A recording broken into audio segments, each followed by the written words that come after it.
So hello again. It's been a while since I uploaded a video, but I wanted to upload a video today just kind of talking about once you start going on a spiritual journey, there's a lot of things that I think in time that the universe or yourself or science or a matter of psychology, or because with meditation you're able to slow down your brain enough to, I think, release, just like when you're doing massage, you're able to release your muscles enough to truly be healthy muscles. So I think meditation holds that same value. And so I've been, first I learned about meditation, but I've been doing meditation, I'd say almost solidly once a week, if not more, for almost 2 years now.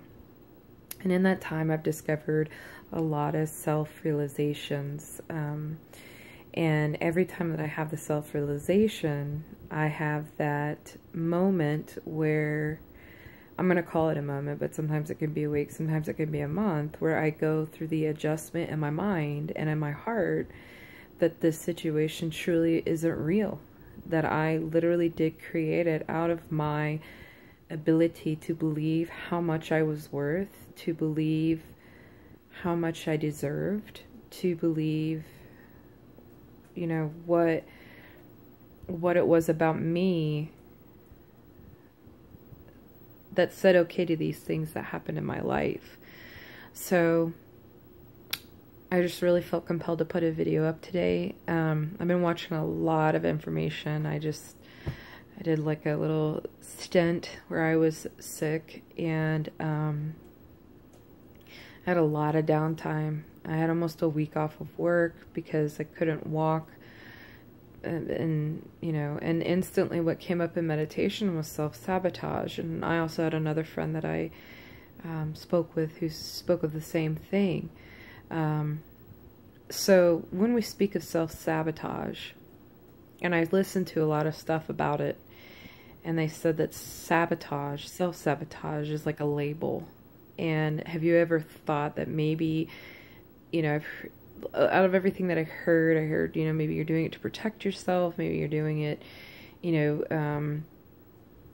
because you're abusing, what you're happening to go through, you're being abusive towards yourself or mean towards yourself. That'd be a more appropriate word, I think, for the moment. So, self-sabotage. What I discovered for me, is that self-sabotage, again, I don't think it's real, because I don't think we can ever really hurt ourselves to the point that we believe that this is it. I think that we're conditioned. I think that we, spend time in our life thinking a lot based on, obviously from childhood to adulthood, and depending on what happens in your life, and again, perception and everything that can play into who you believe you are. I think self-sabotage, I agree. I think that it's not the correct word. I think that it is perception. I think it's conditioning. I think it's acceptance. I think it's responsibility and accountability, all for you. And if you aren't taught those things at an early age, I don't think that you realize exactly what you're doing, or realize why you keep running into that wall over and over and over again, and everything you do and all the efforts that you do to make yourself go and rise above that wall that you feel like you've got in your mind, and you see around you everything else so different for other people. Here's the thing, is that it goes all back to perception. And you may see one person who has a great car and a great home and a great life, but inside they're absolutely depressed and don't like themselves. You may see someone who's homeless and has nothing and absolutely loves their life and has a dog that travels with them because they live in Florida. You never know what anyone is going through. So that sabotage, that self-sabotage, again, it goes back to your worth. And once you start discovering your worth, then you start discovering what works for you based on what maybe the conditionings of your environment, the conditionings of your family, the conditionings of what you've been through in your own life. You start figuring out what works for you and makes you the best you, version of you. And you start figuring out what doesn't work for you. And in that point, and in that moment, you start realizing that you have a whole entire life that you can start living based on these new realities, these new epiphanies is what I choose to call them. Experiences and epiphanies, all starting with E, and it begins with me, Emily. Yay! But these things that happen, these self-sabotage, as I listen to myself over and over and over say that word, I said it for 2 years, I'm self-sabotaging, I finally realized that I was self-conditioned, and I believed it. And I believed that I deserved the things that I put myself through. I believed my worth to be measured up by the things that was going on in my life, by the people that I had around me, by the way that I treated my health, by the way that I accepted myself. It wasn't a self-sabotage. It was my perception of who I was. And it was never good enough to receive the best. So,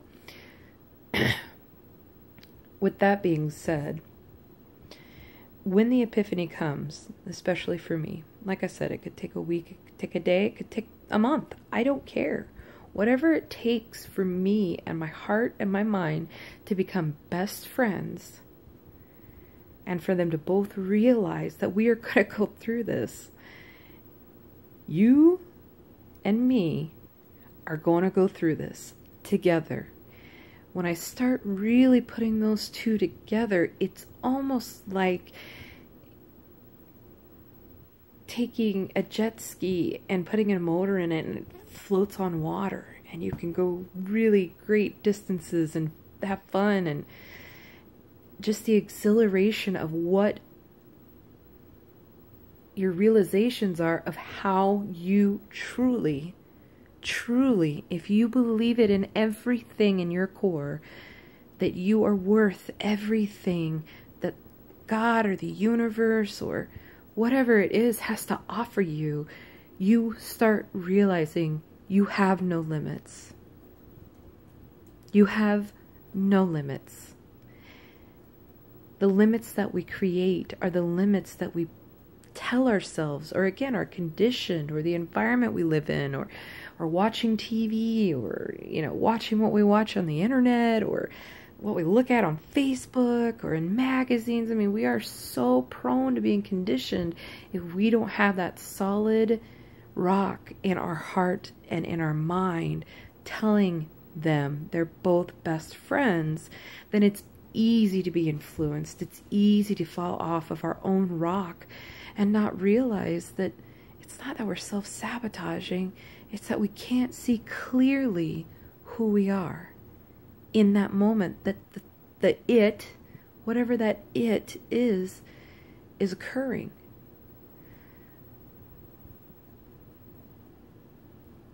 So through my own experience, through my own creation of my perception, I told myself for a very long time, maybe you don't deserve this, or maybe you don't deserve that, or maybe you should stop yourself from doing this so you don't hurt that person, or hurt their feelings. And you know, I discovered that I'm not the one hurting their feelings. Just as I am sitting there telling myself my worth, they're doing the same exact thing. I'm the smallest voice in their head. But yet I felt guilt. I felt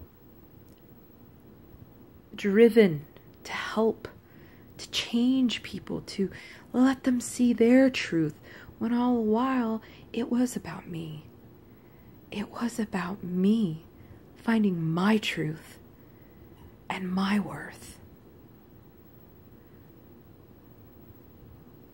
So thank you for listening to this message that I'm sharing with hopefully the world today, and at least with my Facebook family. And on my Medium page, please take a look at it, Intuitive Emily. I just want to encourage you that if you wake up tomorrow, or for the next breath that you take after you watch this video, I want you to know that you are loved by the one thing that no one can take from you.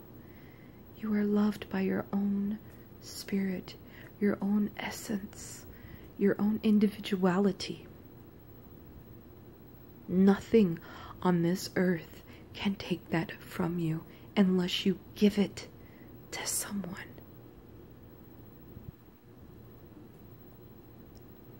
Don't give gifts. You don't give gifts. You give love through those gifts. Thank you. I hope that you're having a wonderful November 6th, 2015. And I hope you're blessed. And I hope you realize that you are a divine, perfect, whole and complete, unconditionally loved creation. Thank you.